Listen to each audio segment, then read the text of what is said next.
Assalamualaikum warahmatullahi wabarakatuh. Salam prakarya untuk siswa-siswi SMP yang berbahagia. Semoga tetap sehat dan tetap semangat. Selamat berjumpa kembali dalam program video pembelajaran prakarya. Aspek yang akan dipelajari kali ini adalah pengolahan makanan untuk kelas 9. Materi yang akan disampaikan adalah materi hasil produk makanan yang berasal dari peternakan atau perikanan. Hasil peternakan dan perikanan dapat diolah menjadi makanan sebagai teman makan nasi. Di antaranya adalah jenis lauk pauk ikan yang diolah menjadi makanan yang cukup menarik dengan penyajian penataan yang sangat indah. Kemudian bisa juga diolah dalam bentuk bakar, misalnya ayam bakar. Pasti kalian pun pernah mencicipi atau kalian pernah membuatnya. Oleh sebab itu, dalam video pembelajaran ini kalian akan mempelajari bagaimana cara membuat hasil olah produk peternakan atau perikanan, yaitu lauk pauk. Sebelum menyimak video pembelajaran berikut ini, jangan lupa untuk mengklik subscribe, like, dan lonceng untuk mendapatkan informasi video pembelajaran berikutnya. Dan sebaiknya kita berdoa terlebih dahulu. Berdoa dimulai.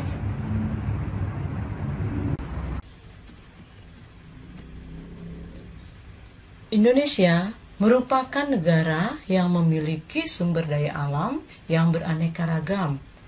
Di antaranya adalah hasil pertanian, peternakan, dan perikanan yang patut kita syukuri terhadap anugerah Tuhan Yang Maha Kuasa. Peternakan dan perikanan merupakan salah satu sumber pangan yang dapat diolah menjadi lauk pauk yang memiliki protein tinggi dan berfungsi sebagai zat pertumbuhan. Jenis olahan lauk pauk yang berasal dari perikanan dan peternakan atau yang disebut dengan daging putih dan daging merah berasal dari berbagai suku bangsa yang ada di Indonesia. Di antaranya adalah lauk tersebut: pertama, rendang; kedua, ikan goreng kremos; ketiga, rolade daging; keempat, sate ayam; kelima, udang saus tiram; keenam, ayam panggang; serta yang terakhir, sop daging. Apakah yang dimaksud dengan daging? Daging adalah bagian lunak di tubuh hewan yang terbungkus kulit dan melekat pada tulang, yang menjadi bahan olahan pangan. Selanjutnya, daging dari perikanan adalah berasal dari perairan dan lingkungannya, baik air tawar, air laut, atau air payau. Selanjutnya, daging dari peternakan adalah berasal dari hewan ternak berkaki 2 atau biasanya unggas dan berkaki 4, serta yang dihasilkan dari hewan ternak tersebut, misalnya ayam, sapi, telur, dan susu. Berikutnya adalah jenis daging menurut warnanya. Nah, jenis daging menurut warna terdiri atas 2, daging berwarna putih dan daging berwarna merah. Daging yang berwarna putih berasal dari jenis unggas atau ayam misalnya. Sedangkan daging yang berwarna merah berasal dari hewan berkaki 4, misalnya daging sapi. Berikutnya adalah jenis daging menurut asal bahan. Di antaranya adalah hasil perikanan, kedua hasil peternakan. Jenis daging dari hasil perikanan diantaranya adalah: pertama, ikan, udang; kedua, jenis lele; ketiga, cumi. Kemudian hasil peternakan terdiri atas misalnya daging ayam dan telur, kemudian daging sapi atau kambing dan lainnya, dan yang terakhir Ya, apa ini? Pasti kalian tahu adalah hasil peternakan juga, yaitu adalah susu. Selanjutnya adalah jenis daging hasil perikanan. Di antaranya adalah A. Ikan. Ya, ikan air tawar. Ada contohnya di sini beberapa ikan air tawar. Di antaranya pertama, ikan bawal. Kedua, ikan mas. Yang ketiga pasti kalian mengetahuinya. Ya, benar, lele. Dan keempat, jenis udang galah. Selanjutnya, karakteristik ikan air tawar. Pertama, memiliki aroma berbau tanah atau lumpur. Kedua, tekstur daging lunak. Mengapa dia lunak? Karena arus air di air tawar tidak terlalu deras, sehingga mempengaruhi dari daging tersebut. Ketiga, struktur tulang cenderung kecil dan halus. Keempat, kandungan omega tidak terlalu banyak dibandingkan ikan laut. Berikutnya adalah jenis dan karakteristik hasil perikanan. Di antaranya adalah yang kedua, ikan air laut. Ada beberapa contoh jenis ikan air laut atau hasil laut. Pertama atau A, ikan tuna. Ikan tuna memiliki bentuk lebih besar dibandingkan dengan tongkol, hampir mirip. Yang B, ikan tenggiri. Ikan tenggiri agak lebih pipih badannya. Dan yang C adalah ikan kembung. Kalian jangan berpikiran bahwa ikan kembung ini sedang masuk angin. Tidak, namanya saja adalah ikan kembung. Berikutnya yang D adalah udang. Tadi ada udang jenis ikan atau hasil dari air tawar. Nah, ini adalah udang jerbung dari hasil air laut. Selanjutnya adalah cumi atau cumi-cumi. Cumi-cumi hampir mirip dengan gurita yang memiliki cairan hitam sebagai senjata mereka. Nah, cumi lebih kecil dari gurita. Sedangkan berikutnya adalah hasil laut rumput laut. Rumput laut adalah jenis hasil laut yang digunakan sebagai makanan kecil. Berikutnya adalah karakteristik ikan atau hasil air laut. Pertama, memiliki aroma amis dan segar khas laut. Kedua, tekstur daging lebih keras karena gelombang air laut itu lebih deras, sehingga ikan atau hasil laut yang ada di dalamnya menggunakan tenaga atau otot yang menimbulkan daging mereka lebih keras. Tiga adalah struktur tulang cenderung besar dan keras. Dan keempat, kandungan omeganya tinggi. Berikutnya adalah karakteristik dari hasil perikanan. Ketiga, ikan air payau. Artinya air payau adalah air sungai. Tidak asin dan tidak tawar. Contohnya adalah A. Ikan bandeng, B. Ikan kakap, dan C. Ikan patin. Sedangkan karakteristiknya adalah pertama, ikan payau adalah paduan antara air laut dan air tawar. Kedua, tekstur daging lembut. Ketiga, struktur tulang cenderung tidak halus. Dan keempat, kandungan omega tidak banyak dibandingkan ikan laut. Selanjutnya adalah jenis dan karakteristik daging hasil peternakan yang berwarna putih atau yang B. Di sini contohnya adalah daging ayam. Daging ayam terdiri atas ayam kampung dan ayam broiler. Karakteristik ayam kampung adalah warna cenderung lebih gelap, lebih kurus dan dada menonjol. Kulit tidak mudah sobek dan tidak mudah hancur saat diolah. Selanjutnya, rendah lemak. Ayam broiler Karakteristiknya adalah warna lebih terang atau mengkilap dan lebih gemuk serta kenyal dan mudah sobek karena banyak mengandung lemak. Berikutnya adalah jenis dan karakteristik daging hasil peternakan. Adalah daging berwarna merah. Contohnya di sini, pertama, daging sapi, kedua, daging kerbau, ketiga, daging kambing, dan keempat, daging babi. Sekarang, karakteristik daging sapi adalah pertama, berwarna merah segar, kedua, kenyal padat, ketiga, lemak berwarna putih, dan yang keempat, serat halus sedikit berlemak. Berikutnya kedua, daging kerbau. Daging kerbau memiliki warna merah tua, serat lebih kasar, rendah lemak. Berikutnya daging kambing. Daging kambing memiliki warna merah cerah, tekstur halus, serat lebih renggang, dan memiliki aroma khas. Berikutnya adalah daging babi.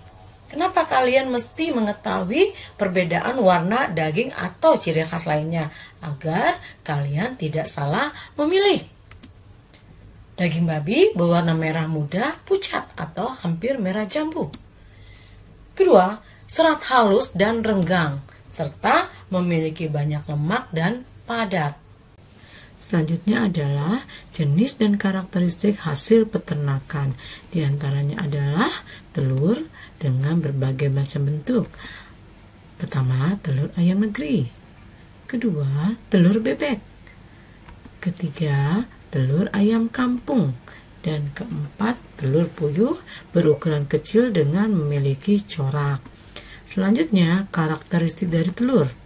Pertama, terdiri 3 bagian. Kulit telur, putih telur, dan kuning telur. Kedua, kulit telur bersifat keras, tipis, dan mudah pecah. Ketiga, putih telur bersifat cairan kental, mengandung kalsium tinggi. Dan keempat, kuning telur ketika dipecahkan, cairan pekat berbentuk bulatan, mengandung protein tinggi. Selanjutnya adalah jenis dan karakteristik hasil peternakan lainnya. Di antaranya adalah susu. Jenis susu biasanya ada yang berasal dari hewan sapi dan kemudian juga dari kambing. Adalah manfaat ikan, daging, telur, dan susu dalam hidangan sehari-hari. Pertama adalah sebagai zat pembangun. Perhatikan pada gambar.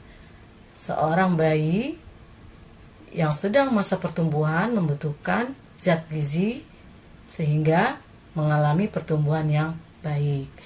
Kemudian kedua, cadangan energi sebagai sumber tenaga. Nah, di sini protein juga sebagai zat penambah energi. Kemudian yang ketiga, sebagai sintesis antibodi, hormon dan enzim untuk mencegah penyakit. Dan keempat, pengatur keseimbangan kadar asam dan basa di dalam sel. Kemudian kelima, pembentukan dan perbaikan sel. Jika seseorang sedang sakit, untuk proses pertumbuhan membutuhkan zat gizi protein yang berasal dari ikan, daging, telur, dan susu.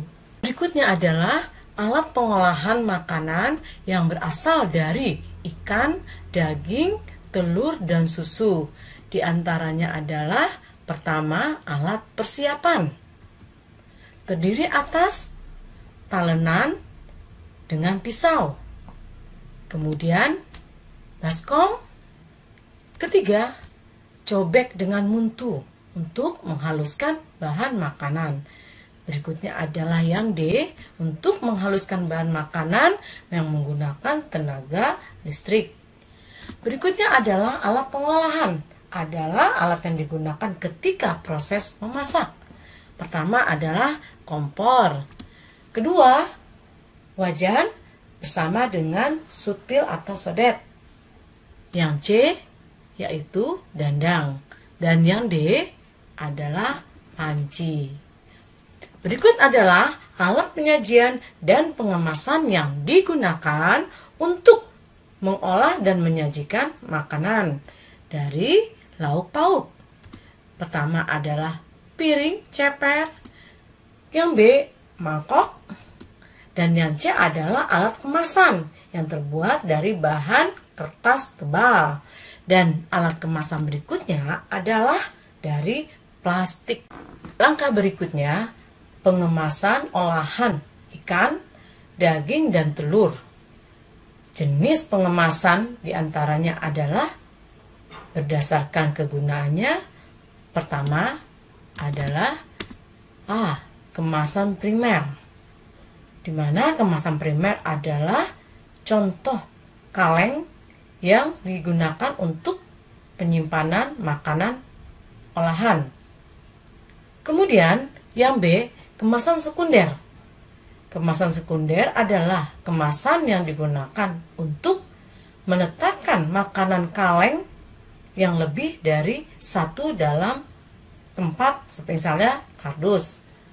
Kemudian kemasan tersier merupakan bagian atau terdiri atas kemasan-kemasan sekunder yang disimpan di dalam kemasan tersier.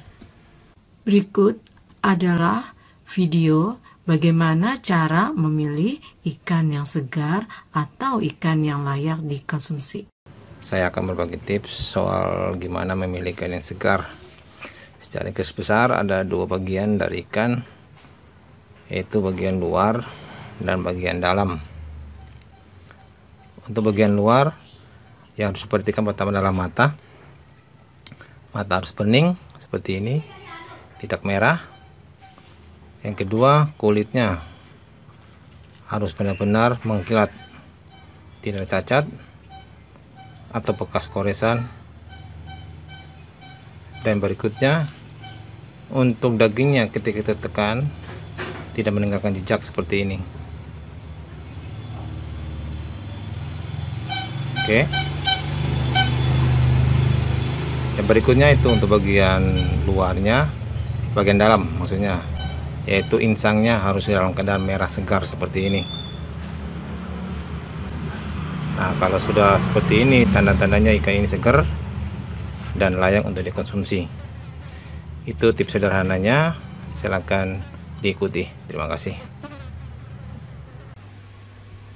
Berikutnya adalah penugasan yang dalam bentuk refleksi untuk mengingatkan kembali materi yang sudah kalian terima, yang sudah kalian pahami, dan kalian aplikasikan dalam menjawab pertanyaan. Nah, tugasnya adalah mengidentifikasi ciri fisik ikan, udang, cumi, rumput laut, daging, telur, dan susu yang ada di sekitar kalian. Kalian mengerjakannya dalam bentuk tabel, kolom, dan jenis bahannya hanya 5 saja di antara yang tadi disebutkan. Ciri fisiknya dalam bentuk fisik dari ikan tersebut. Ciri fisiknya adalah bagian bentuknya, warna dari daging, tekstur, dan jenis olahannya apa yang dibuat. Misalnya yang diolah adalah ikan bakar. Selamat mengerjakan. Semoga kalian tetap sehat dan tetap semangat.